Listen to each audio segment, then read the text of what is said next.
All right, sticking with our election coverage, let's cross over to Steve Mort, who joins us now from Miami in Florida. Steve, from where you are, you got 29 electoral votes up for grabs, an extremely important state for both candidates. So just talk to us about what turnout is like and what is expected to be out throughout Florida.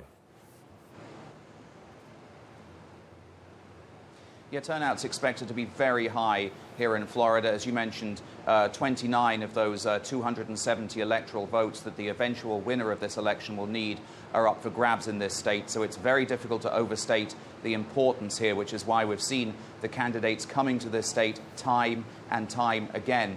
We're expecting turnout to be very high over the course of today, based on the fact that many people have already been to the polls in early voting, which has been going on for several weeks here in Florida. And in fact, 6.5 million people, that's about 50% of the entire registered electorate here in Florida, have already been to the polls. Now, of course, 50% haven't, so they still have to go to the polls today. So we are expecting to see long lines.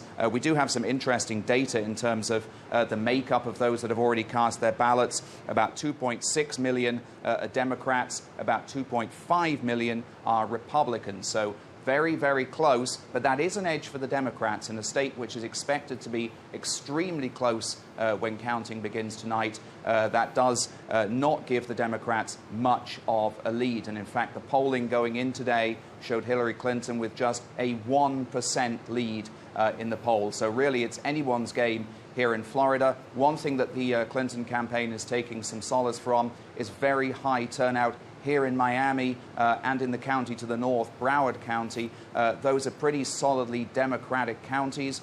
So when those votes are tallied, normally they tend to go for the Democratic side. Also a very high turnout as well amongst Hispanic voters, and that's something that Democrats like to see also.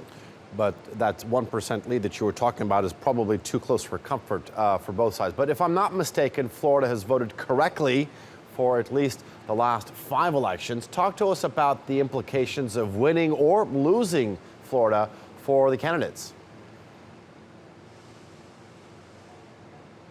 Yeah, that's right. And in fact, this state, which is regarded as a purple state, but over recent elections has been a blue state fairly comfortably for President Obama, both in 2008 and 2012. And, you know, many can attribute that to it being a very diverse state, a large increase in the Hispanic population, which makes up about 23% of the population here. You know, the implications are that Donald Trump really needs to win Florida. If he doesn't win Florida, his path to that 270 electoral votes is very murky. In fact, many analysts that I've talked to say that it's pretty much mathematically impossible for him to do it. Hillary Clinton, who, according to most pollsters, is the slight favorite to win here, doesn't necessarily need it.